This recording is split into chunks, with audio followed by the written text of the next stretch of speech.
नमस्कार। एक नए दिन में एक नए वीडियो में आपका स्वागत है। हम लोग हिंदी की समीक्षा अधिकारी सीरीज को आज आगे बढ़ाएंगे और पर्यायवाची के अगले टॉपिक को कवर करेंगे। जैसा कि मैंने शुरुआती वीडियो में बताया था कि हम लोग लगभग 150 पर्यायवाचियों को कवर करेंगे, जिनमें से एग्जाम में आपके 95 to 99% जो पर्यायवाची है वो कवर हो जाएंगे।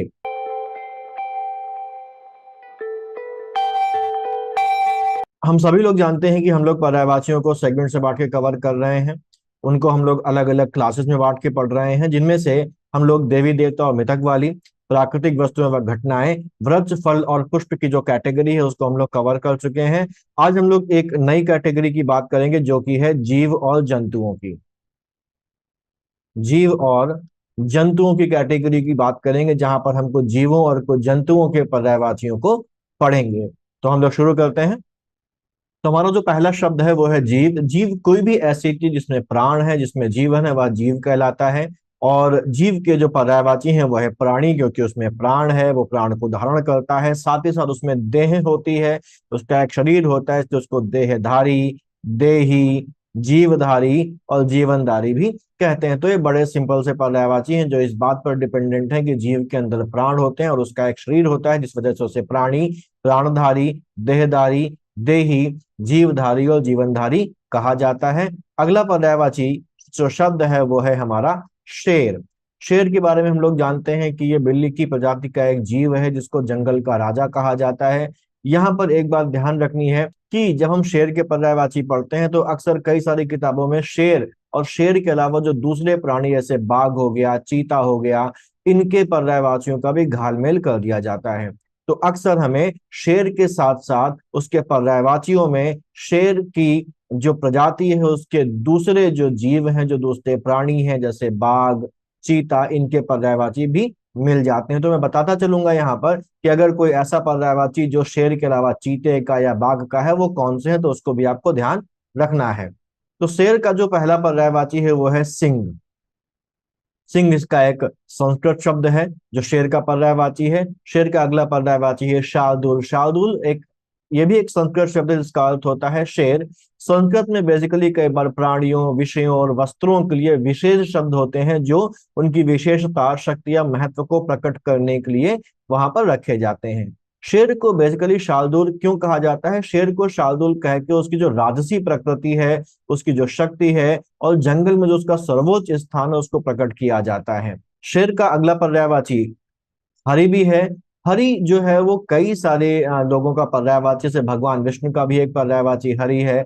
ऐसे ही वानर का भी पर्यायवाची हरि है और मोर वगैरह का जो पर्यायवाची है वो भी हरि है। तो हरि भगवान विष्णु का, वानर का और मोर का पर्यायवाची होने के साथ साथ जो शेर या सिंह है उसके पर्यायवाची के रूप में भी प्रयुक्त किया जाता है। अगला पर्यायवाची शेर का है चित्रक।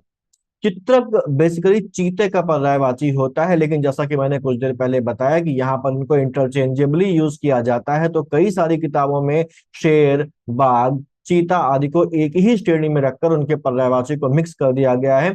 तो यहाँ पर शेर का एक पर्यायवाची चित्रक भी कुछ किताबों में मिलता है, लेकिन हमको ये ध्यान रखना है कि जो चित्रक है वो मूलतः चीते का पर्यायवाची है। ऐसे ही जो अगला पर्यायवाची है व्याघ्र, ये भी शेर के पर्यायवाची के रूप में हमें मिलता है, लेकिन ये मूलतः किसका पर्यायवाची है? ये बाघ का पर्यायवाची है। बाघ और शेर में आपको अंतर पता होना चाहिए। बाघ और शेर में अंतर ये होता है कि शेर बेसिकली जिसके अयाल है उसको शेर बोला जाता है, और बाघ जो आपको इसमें फोटो दिख रही है वो बाघ है। ऐसे शेर को मृगराज भी कहा जाता है। जैसा मैंने बताया कि शेर जंगल का राजा है, मृगराज जो शब्द है वो इसके इसी जंगल के राजा होने को प्रकट करता है। जो ये शब्द है वो दो शब्दों से बना हुआ है, मृग, धन, राज। जो मृग है वो मूलतः हिरण को डिनोट करता है, लेकिन मृग को हम यहाँ पर सभी जीवों के या सभी जो जंगली जीव है उनके पर्यायवाची के रूप में भी प्रयुक्त कर सकते हैं। यानी कि मृग यहाँ पर हिरण और वन्य जीवों दोनों को रिजेंबल या दोनों को ही रिप्रेजेंट कर रहा है। और राज का मतलब यहाँ पर राजा, इसलिए मृगराज का जो अर्थ है वो है वन्य जीवों का राजा या हिरणों का राजा या वन्य जीवों का राजा। शेर जंगल में सबसे बड़ा और सबसे शक्तिशाली जानवर होता है। ये दूसरे जानवरों पर हमेशा हावी रहता है और शिकारियों से अपने झुंड की रक्षा करता रहता है, इसीलिए शेर को जंगल का राजा माना जाता है। और इसके जो दूसरे पर्यायवाची जैसे मृगेंद्र है, वनराज है, वनपति है, ये भी यही इसके जंगल के राजा होने के उसका जो गुण है उसको रिप्रेजेंट करते हैं। अगला पर्यायवाची केसरी है। तो जो शेर है उसके गले में अयाल होता है, लंबे लंबे बाल होते हैं, तो इस अयाल के कारण ही उसको केश से केशरी कहा जाता है, और इसी वजह से उसे केशी और केहरी भी कहा जाता है। केहरी बेसिकली कहने की एक वजह यह है कि उसकी जो दहाड़ होती है वो बहुत ही गर्जना वाली होती है, उसकी दहाड़ बहुत ही प्रभावशाली होती है, तो उसकी इस प्रभावशाली गर्जना वाली दहाड़ की वजह से शेर को केहरी भी कहा जाता है। अगला पर्यायवाची है नखायुध। जो नखायुध है वो बेसिकली नख धन आयुध से बना हुआ है, जहां पर नख का मतलब होता है नाखून और आयुध का मतलब होता है क्या, हथियार या औजार या अस्त्र। तो नखायुध का मतलब हो गया वह जिसके नाखून या जिसके नख ही उसके अस्त्र हो, उसको नखायुध बोला जाता है। यानी कि नख का अर्थ क्या हुआ, नाखून, और आयुध का अर्थ हो गया हथियार या अस्त्र। जब हम शेर की बात करते हैं तो उसके नाखून उसके प्रमुख अस्त्र होते हैं। शेर अपने तेज और नुकीले नाखून का उपयोग शिकार को पकड़ने, उसे मारने और उसे खाने के लिए करता है, इसीलिए शेर को नखायुध कहकर संदर्भित किया जाता है। अगला पर्यायवाची है नाहर। शेर को नाहर इसलिए कहते हैं, ये जो पर्यायवाची है ये भी शेर की जो दहाड़ है, शेर की जो गर्जना है, शेर का जो गुर्राना है, उस वजह से आया है। उसको नाहर इसलिए कहते हैं क्योंकि उसकी जो आवाज है, जो उसकी दहाड़ है, वो बहुत जोरदार और गहरी होती है। ठीक, तो इस शब्द का मतलब जो रिप्रेजेंट कर रहा है वो शेर की गर्जना या गुर्राने को रिप्रेजेंट कर रहा है, और ये शेर की आवाज की प्रकृति को संदर्भित करता है। शेर एक शक्तिशाली और आक्रामक जानवर है, इसकी आवाज भी उतनी ही शक्तिशाली और आक्रामक होती है, और ये अपनी आवाज का उपयोग शिकार को डराने या दूसरे शेरों को चुनौती देने के लिए करता है। अगला पर्यायवाची शेर का पंचमुख है। पंचमुख का मतलब होता है पांच मुखों वाला। तो शेर को पंचमुख क्यों कहा जाता है, शेर को पंचमुख इसलिए कहा जाता है क्योंकि अक्सर इसको पौराणिक कथाओं में, कुछ पौराणिक कथाओं में शेर को पांच चेहरों के साथ चित्रित किया जाता है। ये चेहरे अक्सर चार दिशाओं और ऊपर की ओर देखते हैं, जो शेर की शक्ति और शेर की दृष्टि का प्रतिनिधित्व करते हैं। पंचमुखी शेर का जो चित्रण है वो हिंदू धर्म में भी पाया जाता है और जैन धर्म में भी पाया जाता है। अगला जो पर्यायवाची है शेर का वो है महावीर। महावीर क्यों कहते हैं, क्योंकि वो जंगल का राजा है, जंगल का सबसे साहसी प्राणी है, शक्तिशाली प्राणी है, बड़ा और शक्तिशाली जानवर है, जो शिकारियों के लिए भी एक खतरनाक प्रतिद्वंदी है। शेर को लोग अक्सर शक्ति और साहस के प्रतीक के रूप में देखते हैं। कोई बहुत बहादुर इंसान होता है तो हम क्या कहते हैं कि वो शेर है, यानी कि शेर जो है वो बहादुरी और वीरता का प्रतीक है, इसीलिए शेर को महावीर कहा जाता है। अगला जो शब्द हम लोगों को पढ़ना है वो है हाथी। हाथी के पर्यायवाची में पहला पर्यायवाची है करी। हाथी का अगला पर्यायवाची है दिप। दिप जो शब्द है उसका अर्थ होता है दो बार पीने वाला। मूलतः इसका शब्द होता है दो बार पीने वाला। एक उक्ति है, एक सूक्ति है कि द्वाभ्याम पिबति इति द्विपः, यानी कि ये बेसिकली संस्कृत के उपपद समास का एक उदाहरण है ये शब्द। द्विप एक संस्कृत शब्द है जिसका अर्थ होता है दो बार पीने वाला, और कहीं कहीं इसका जो मतलब होता है वो दो दांतों वाला भी होता है। ठीक है, तो द्वि का अर्थ है दो और पा या फा का अर्थ है दांत। जैसा कि हम जानते हैं कि हाथी के दो बड़े दांत होते हैं जिन्हें इंग्लिश में आइवरी कहा जाता है, जो उसकी सूंड के बगल से निकलते हुए दिखाई देते हैं, इसलिए हाथी को संस्कृत में द्विप भी कहा जाता है। अगला पर्यायवाची है वारण। उसका अगला पर्यायवाची है कुंभी। हाथी को कुंभी कहे जाने का मुख्य कारण उसके विशेष शारीरिक लक्षण और उसका आकार हो सकता है। कुंभ बेसिकली संस्कृत में घड़े या कलश को कहा जाता है, और ये हो सकता है कि हाथी के विशाल शरीर और सूंड को देखते हुए उसको यह नाम दिया गया हो। ऐसे ही हाथी का एक बहुत कॉमन सा पर्यायवाची है गज, और अगला पर्यायवाची है दंती। दंती भी एक शब्द है जिसका अर्थ होता है वह जिसके दांत होते हैं। तो हाथी की जो पहचान है वो हाथी की सूंड के साथ साथ उसके शरीर के साथ साथ उसके दांत भी होते हैं। तो हाथी के लिए दंती शब्द का जो प्रयोग है वो उसके विशाल और जो प्रमुख दांत उसके हैं, जैसे मैंने बताया जिन्हें हाथी दांत या आइवरी कहा जाता है, उनको सूचित करने के लिए किया जाता है। ऐसे इसके कुछ और पर्यायवाची हैं कुंजर, मतंग, वितुंड। तुंड मतलब सूंड, तो सूंड की वजह से वितुंड, और नाग भी इसका एक पर्यायवाची है। अब नाग हाथी का पर्यायवाची कैसे है, इसका कोई उचित कारण तो नहीं मिलता, लेकिन इसका एक लिंक हम लोग एस्टैब्लिश कर सकते हैं समझने के लिए। इंद्र जो देवताओं के राजा हैं उनका वाहन सफेद हाथी है। जो समुद्र मंथन से निकला था और जिसका नाम ऐरावत है।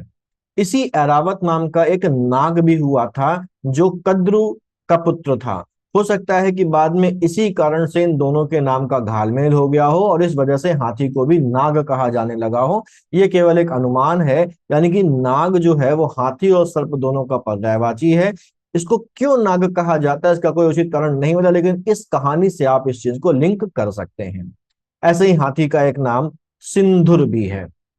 सिंदूर क्यों कहा जाता है? जैसा कि हम लोगों ने देखा कि जो इंद्र का हाथी है, जो इंद्र की सवारी है, वो ऐरावत है, जो कि समुद्र मंथन से निकला था। तो क्योंकि वो समुद्र मंथन से निकला था, समुद्र का एक नाम सिंधु भी होता है, इसीलिए इसको सिंदूर भी कहा जाता है और वहीं से सभी हाथियों को भी सिंदूर कहा जाने लगा। हाथी के बाद जो अगला पर्यायवाची है वो है घोड़ा। घोड़ा का जो पर्यायवाची पहला है वो है वाजी। घोड़े को वाजी इसलिए कहते हैं क्योंकि ये एक तेज और शक्तिशाली जानवर है। वाजी शब्द संस्कृत के वाज शब्द से आया है, जिसका अर्थ होता है तेज या गति। ये शब्द घोड़े की तेज गति और उसकी शक्ति को संदर्भित करता है। घोड़े के मुख्यतः जितने भी पर्यायवाची हैं उनमें जो अधिकांश पर्यायवाची हैं वो घोड़े की तेज गति की वजह से उसके पर्यायवाची माने जाते हैं। ऐसे अगला पर्यायवाची इसी का है बाजी। अगला पर्यायवाची घोड़े का है।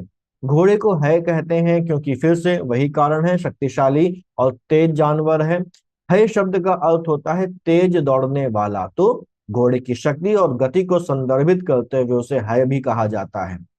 घोड़े को है कहने के पीछे कुछ अन्य भी कारण, जैसे घोड़े को युद्ध और शक्ति का प्रतीक भी देखा जाता है। घोड़ा युद्ध में गति प्रदान करता है योद्धाओं को, तो इसलिए भी घोड़े को है कहा जाता है। घोड़े का अगला पर्यायवाची है सैंधव। जो सैंधव या सैंधवा भी कहीं कहीं लिखा मिलता है, ये शब्द का अर्थ होता है वह जो सिंधु प्रदेश से संबंधित हो। सिंधु प्रदेश से जो संबंधित हो उसे सैंधव या सैंधवा कहा जाता है। जब इसको घोड़े के संदर्भ में इस्तेमाल किया जाता है तो बेसिकली ये सिंधु क्षेत्र के घोड़ों को संदर्भित करता है। ऐतिहासिक रूप से सिंधु प्रदेश के घोड़े अपनी ताकत, सहनशीलता और गति के लिए प्रसिद्ध थे। जैसे हम लोग अरबी घोड़े कहते हैं, तो अरबी घोड़े कैसे होते हैं? शक्तिशाली, ऊंचे, लंबे और तेज घोड़े होते हैं। वैसे सिंधु प्रदेश के घोड़ों को भी उनकी ताकत, सहनशीलता, सुंदरता और गति के लिए जाना जाता था। तो यहाँ पर इसीलिए घोड़ों को सैंधव कहा जाने लगा। तो सैंधव या सैंधवा का प्रयोग किस लिए किया जाता है? एक विशेष प्रकार के घोड़े को सूचित करने के लिए होता है जो सिंधु प्रदेश से आते थे और अपनी सुंदरता और ताकत वगैरह के लिए प्रसिद्ध थे। घोड़े के कुछ सामान्य पर्यायवाची भी हैं, जैसे घोटक हो गया, घोड़ा हो गया, अश्व हो गया और ऐसे ही तुरग। अश्व शब्द का प्रयोग तो घोड़े के सामान्य अर्थ में किया जाता है, जबकि तुरग या तुरंग शब्द का प्रयोग अक्सर घोड़े की तेज गति को संदर्भित करने के लिए किया जाता है। घोड़े को रविसुत भी कहते हैं, घोड़े को किवायन भी कहते हैं और घोड़े की तेज गति के लिए उसको विमानक भी बोलते हैं। जैसे घोड़ा इतनी तेज दौड़ रहा है कि वो हवा में उड़ रहा है, ऐसा लग रहा है कि वो जमीन पर पैर ही नहीं रख रहा और वो हवा में उड़ रहा है, तो वो एक विमान की तरह लग रहा है, क्योंकि विमान जमीन पे नहीं बल्कि हवा में उड़ता है, इसीलिए उसको किवायन और विमानक भी बोला जाता है। घोड़े के बाद जो अगला शब्द हमारे पास है वो है गधा। ये भी घोड़े की प्रजाति का ही है। गधा बेसिकली उसका जो पहला पर्यायवाची है वो है खर। अच्छा, गधे को मुख्यतः हम उसकी सहनशीलता, उसके मेहनत कश होने की वजह से जानते हैं। और एक और यहाँ पर एक बात है कि लोग गधे को उसकी मूर्खता के लिए भी जानते हैं, लेकिन वास्तविकता में गधा मूर्ख नहीं होता। ठीक है। दूसरी चीज, गधा बहुत मेहनतकश जानवर और बहुत ही वफादार जानवर भी होता है। तो इसके जितने भी पर्यायवाची हैं वो गधे के इन्हीं गुणों को प्रकाशित करते हैं, इन्हीं गुणों की वजह से उसके नाम रखे गए हैं। पहला पर्यायवाची है खर। गधे को खर इसलिए कहते हैं क्योंकि एक मजबूत और सहनशील जानवर होता है जो कम से कम भोजन और पानी पर जीवित रह सकता है। खर शब्द बेसिकली संस्कृत के खर शब्द से आया है, जिसका अर्थ होता है कठोर या दृढ़। और ये शब्द गधे की मजबूत और सहनशील और मेहनतकश प्रवृत्ति को संदर्भित करता है। अगला पर्यायवाची है गधे का रासव। तो ये जो रासव, या कहीं कहीं इसको इस तरीके से राशव भी लिखा मिलता है, ये शब्द प्राचीन काल से गधे के द्वारा मानव की जो सेवा की जा रही है, मानव के लिए जो काम किया जा रहा है, भारवाहक जानवर के रूप में उसकी जो पहचान है उसको दिखाती है। उसकी दृढ़ता, सहिष्णुता और कार्य क्षमता को यहाँ पर राशव कहकर संदर्भित किया जाता है। घोड़े का जो अगला पर्यायवाची है वो है वैशाख नंदन। वैशाख नंदन नाम के पीछे एक थोड़ी सी कहानी ये है कि ये बेसिकली घोड़े की मूर्खता को संदर्भित करता है कि जब हरियाली का मौसम आता है तो सभी जानवर क्या हो जाते हैं, बहुत खुश हो जाते हैं, क्योंकि उनको सभी तरफ हरी हरी घास दिखाई पड़ती है। लेकिन जो गधा है उसके लिए उसकी एक प्रवृत्ति है कि जब हरियाली का मौसम आता है तो गधा दुबला होने लगता है। क्यों दुबला होने लगता है? क्योंकि जब वो सभी तरफ हरी हरी घास देखता है जो वो पेट भर के खा सकता है, लेकिन उसको खाता भी रहता है, उसके बावजूद वो देखता है कि घास तो खत्म ही नहीं हो रही। तो गधे को ये लगता है कि हमने तो कुछ खाया ही नहीं, और वो हरियाली के मौसम में बहुत ही कमजोर हो जाता है। और जब हरियाली समाप्त हो जाती है, गर्मी का मौसम आता है, वैशाख का महीना आता है, तो जब हर जगह उस गर्मी की वजह से घास सूख जाती है, समाप्त हो जाती है, और कहीं कहीं थोड़े बहुत घास के तिनके बचे रह जाते हैं, तो जब वो घूम के देखता है तो उसको लगता है कि मैं तो सारी घास खा गया। और इस मौसम में जो गधा होता है वो बहुत अधिक हुष्ट पुष्ट हो जाता है। तो ये बेसिकली जो कारण है वो क्या है, वो उस वजह से गधे को वैशाख नंदन कहा जाता है। कहानी है, याद रखने के लिए आप इसको याद रख सकते हैं, और इसी वजह से शास्त्रों में गधे को वैशाख नंदन भी कहा गया है। गधे का अगला सामान्य पर्यायवाची गर्दभ है। ऐसे ही उसका एक पर्यायवाची धूसर है। जनरली जो सामान्यतः गधे का रंग होता है वो धूसर या भूरा होता है, मटमैला या भूरा होता है, और इसीलिए उसका एक पर्यायवाची धूसर भी हो गया है।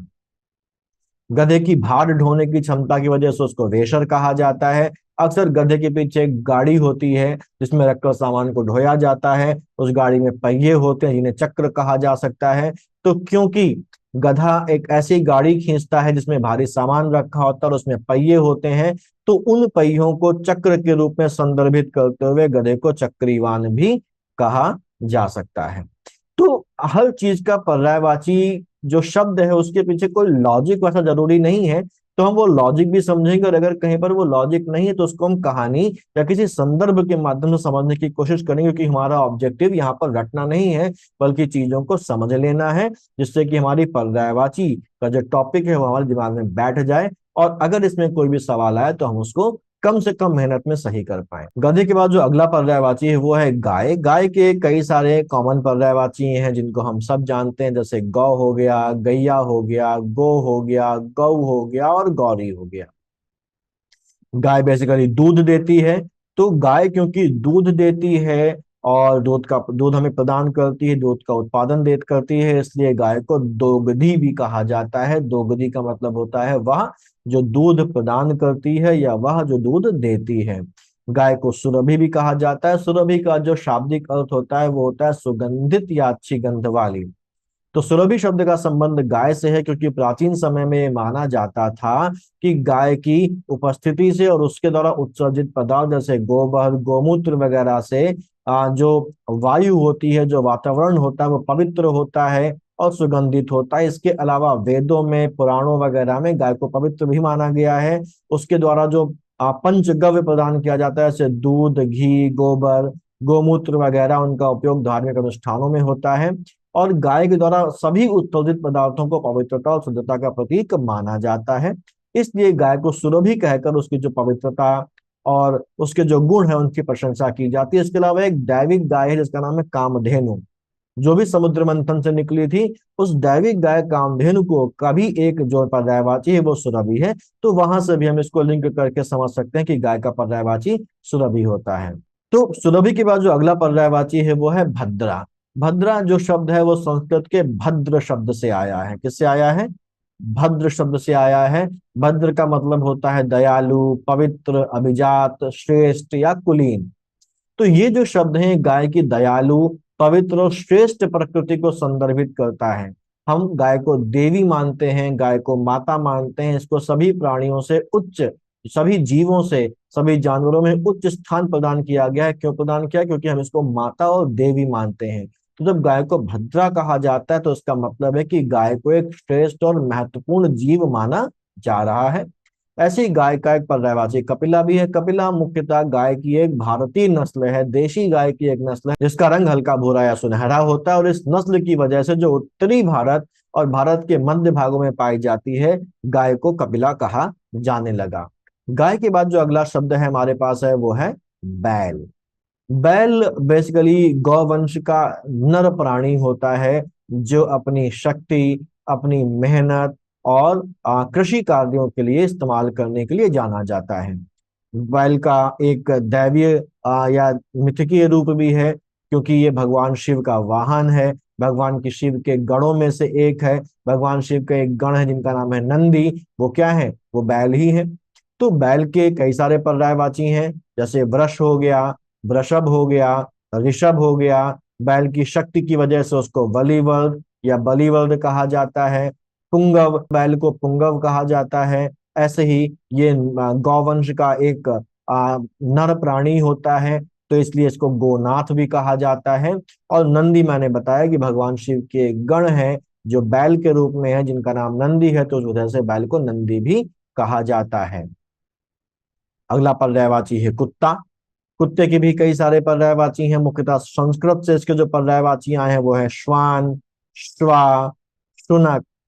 ऐसे ही कुत्ते का एक सामान्य बोलचाल की भाषा में पर्यायवाची है कुक्कुर। कुत्ते का एक पर्यायवाची हमारे पास शनक है, जो शुनक से ही बना हुआ है। ऐसे अगला पर्यायवाची सारमेय है। सारमेय क्यों कहा जाता है, तो उसकी वजह एक पौराणिक कथा है कि यम के द्वार की रखवाली करने वाले दो कुत्ते हैं जिनकी चार आंखें हैं। ये जो यम के द्वार की रखवाली करने वाले चार आंखों वाले ये जो दो कुत्ते हैं, इनकी जो माँ है वो एक फीमेल डॉग थी जिसका नाम था शर्मा। तो क्योंकि ये कुत्ते शर्मा नाम की फीमेल डॉग की संतान थी, तो इन्हें क्या बोला जाने लगा, इन्हें सारमेय कहा जाने लगा। और इसी सारमेय से सभी जो कुत्ते हैं उनको, या जो प्रजाति है उसे सारमेय कहा जाने लगा। तो ये पर्यायवाची उसी नाम से है। ऐसे ही अगला पर्यायवाची है विश्वकद्रु। विश्वकद्रु जो निकला है, उसका जो अर्थ है वो होता है दुष्ट या छल, यानी कि बुरा। तो ये जो विश्व कद्रु है, बेसिकली ये शुरुआत में सभी कुत्तों के लिए इस्तेमाल नहीं होता था, वो बेसिकली शिकारी कुत्तों के लिए इस्तेमाल होता था। तो विश्व कद्रु जो शब्द है वो शिकारी कुत्तों को सूचित करता था, लेकिन बाद में इसको सभी कुत्तों के लिए इस्तेमाल होने लगा। हाँ, वैसे ये कॉमनली यूज्ड पर्यायवाची, कॉमनली यूज्ड शब्द नहीं है।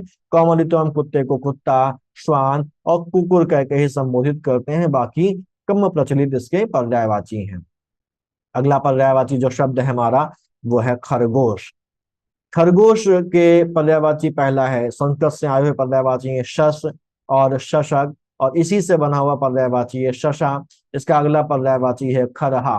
खरहा बेसिकली जंगली खरगोश को कहा जाता है, जो आकार में सामान्य खरगोश से थोड़ा बड़ा होता है। इसके कान भी सामान्य खरगोश से थोड़े बड़े होते हैं, तो जंगली खरगोश को खरहा भी कहा जाता है। और इसी जंगली खरगोश को चौगड़ा भी कहा जाता है। खरगोश के बाद जो अगला पर्यायवाची है वो है गीदड़। गीदड़ के जो पर्यायवाची शब्द हैं वो है सियार, श्रृंगाल, जम्बुक और निशामृग।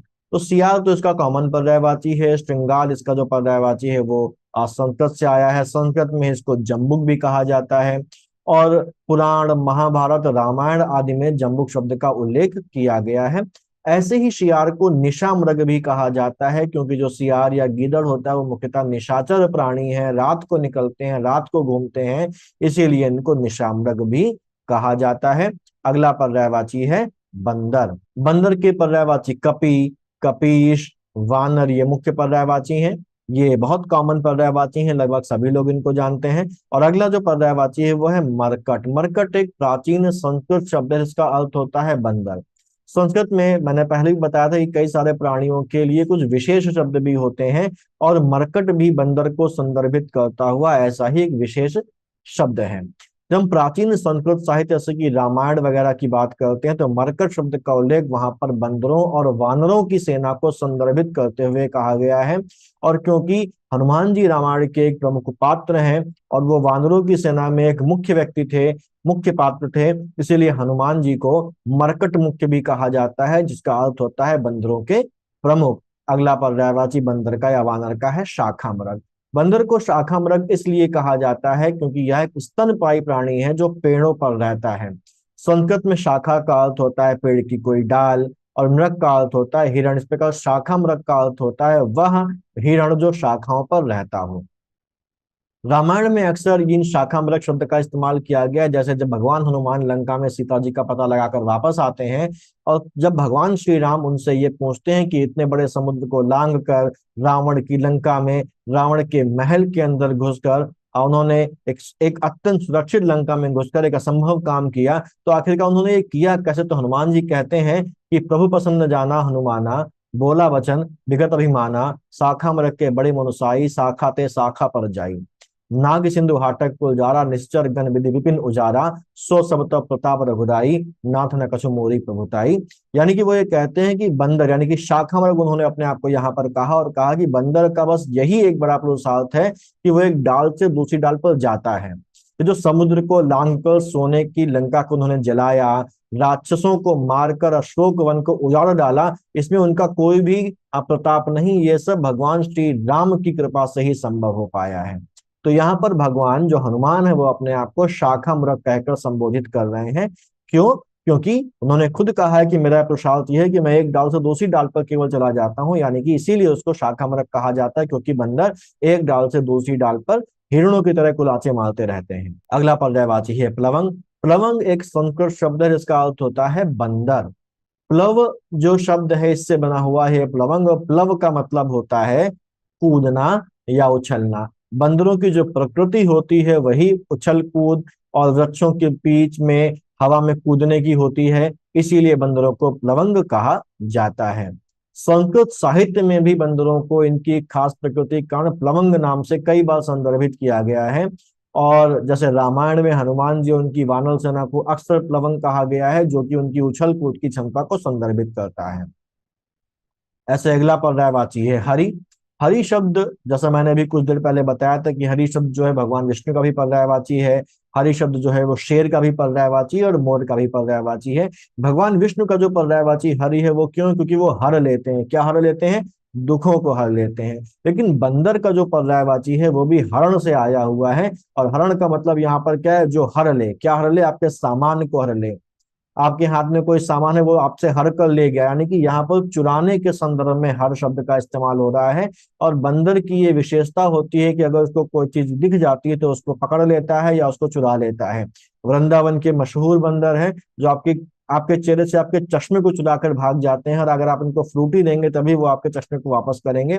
तो बंदर की ये आदत है कि वो चोरी करता है और चुराकर आपकी चीजों को हर लेता है, इसीलिए बंदर को हरि भी कहा जाता है। अगला पर्यायवाची बंदर का है कीश। सुग्रीव और हनुमान जी का जो पात्र था, तो सुग्रीव और उनके जो बड़े भाई बाली थे उनका जो राज्य था उसका नाम क्या था? किष्किंधा। किष्किंधा जो किससे बना है? किश या कीश शब्द से बना हुआ है। तो यहाँ पर कीश या किष्किंधा का जो संदर्भ है वो वानर जाति या बंदर से किया जा रहा है ना? क्यों? क्योंकि किष्किंधा रामायण में वानर राज बाली और सुग्रीव की राजधानी थी, जहां पर वानरों या बंदरों की बड़ी संख्या रहती थी। तो कीश शब्द का प्रयोग आमतौर पर वानर जाति को संदर्भित करने के लिए मुख्यतः रामायण में हुआ है। आज की जो भाषा हमारे पास है वहां पर बंदर को संदर्भित करने के लिए कीश शब्द का उतना प्रचलन नहीं है। यहाँ पर भी एक कथा है कि अशोक वाटिका को नष्ट करने के बाद जब मेघनाद हनुमान जी को लेकर रावण के पास आता है, जब हनुमान को वो बंदी बना लेता है, हाँ वो अपनी मर्जी से बंदी होकर गए थे क्योंकि वो ब्रह्मास्त्र को छुटलाना नहीं चाहते थे। तो रावण भी उन्हें कीश कहकर ही संबंधित करता है। वो कहता है कि कह लंकेश कवन तय कीसा, कही के बल घाले ही बन खीसा, कीधो श्रवण सुने ही नहीं मोही, देखो अति असंग सट तो ही। कि रावण कह रहा है कि कवन तय कीसा, कि तू कौन है बंदर, और किसके बल पर तूने ये जो हमारा अशोक वाटिका थी उसको उजाड़ दिया? क्या तूने मेरा जो प्रताप है मेरे बारे में सुना नहीं है कि उसको सुनने के बावजूद भी इतने असंक तौर पर, इतना निश्चिंत होकर तू मेरे दरबार में मेरे सामने खड़ा हुआ है? तो ये जो पर्यायवाची थे कपी, कपीश, वानर, मरकट, शाखा मरग, प्लवंग, हरि और कीश, ये बंदर के पर्यायवाची थे। इनके पीछे के जो कारण है मैंने बताया, आपको याद करने में शायद आसानी हो। अगला पर्यायवाची है हिरण। हिरण के कुछ कॉमन पर्यायवाची भी हैं, जैसे हिरण, हरिण और मृग। ऐसे इसका पर्यायवाची कुरंग भी है। सारंग भी इसका एक पर्यायवाची है। हम लोग शुरुआत में कई सारे वीडियोस में इसके पहले को देख चुके हैं कि सारंग जो है वो कई सारी चीजों का पर्यायवाची है। सारंग हाथी का भी पर्यायवाची है, सारंग कोयल का भी पर्यायवाची है, शेर का भी पर्यायवाची है, बादल का, कामदेव का, चंद्रमा का, जल का, धनुष का, नाग का, भौरे का और मोर का भी पर्यायवाची सारंग है। और ऐसे ही जो सारंग है वो मृग यानी कि हिरण का भी पर्यायवाची है। ऐसे ही इसका एक अगला पर्यायवाची कृष्ण सार है। कृष्ण सार इसको इसलिए कहा जाता है, बेसिकली कृष्ण सार काले हिरण को कहा जाता है, काले मृग को कहा जाता है, वो जिसका शिकार सलमान खान ने किया था। तो हिरण को बेसिकली कृष्ण सार इसीलिए कहा जाता है क्योंकि इसका शरीर का रंग काला होता है। कौन से वाले का? काले हिरण का। संस्कृत में कृष्ण शब्द का अर्थ होता है काला और सार शब्द का अर्थ होता है सार या मूल, और ये बेसिकली काले हिरण के काले रंग को संदर्भित करने के लिए किया जाता है। हिरण की आंखें बहुत सुंदर होती हैं और बहुत सारी सुंदर आंखों वाली स्त्रियों को अक्सर मृगनयनी कहा जाता है। क्यों? क्योंकि हिरण की आंखें बहुत सुंदर होती हैं। तो इस सुंदर आंखों की वजह से हिरण को भी एक नाम दिया गया है जिसका मतलब होता है सुंदर आंखों वाला, और वो नाम क्या है? चारु लोचन। जहां पर चारु का मतलब होता है सुंदर और लोचन का मतलब होता है आंखें, यानी कि सुंदर आंखों वाला। क्यों? क्योंकि हिरण की आंखें सामान्यतः बड़ी, स्पष्ट, चमकदार और सुंदर होती हैं, और इन आंखों की सुंदरता को व्यक्त करने के लिए इसे चारुलोचन कहा जाता है। अगला पर्यायवाची शब्द है नाग। नाग अगर हम देखें तो नाग के बहुत से कुछ कॉमन पर्यायवाची हैं, जैसे नाग को हम सांप बोलते हैं, नाग को हम सर्प बोलते हैं, क्योंकि नाग में विष होता है। हाँ, सभी सांपों में विष नहीं होता, लेकिन कुछ सांपों में विष होता है, इसलिए उसको विषधर भी कहा जाता है। अक्सर जो सांप होते हैं वो काले रंग के होते हैं, इसलिए उनको भुजंग कहा जाता है। सांप रेंगता है, और सांप किसके बल पर रेंगता है? अपने पेट के बल पर रेंगता है। तो एक शब्द है उरग। उरग का मतलब होता है वह जो पेट के बल चलता हो। तो क्योंकि सांप भी पेट के बल चलता है, इसीलिए यह सांप अपने पेट के बल रेंगता है, इसीलिए सांप को हम उरग भी बोलते हैं। ऐसे ही सांप की भयावहता की वजह से उसको अहि कहा जाता है। सांप मुख्यतः जो कोबरा होता है वो फन निकाल लेता है, फन काढ़ लेता है, तो ये भी सांप की एक पहचान है, इसलिए उसको फणी कहा जाता है। सांप को ब्याल क्यों कहा जाता है? सांप को ब्याल इसलिए कहा जाता है क्योंकि ब्याल का जो अर्थ होता है वो होता है दुष्ट, या उसका अर्थ होता है क्रूर।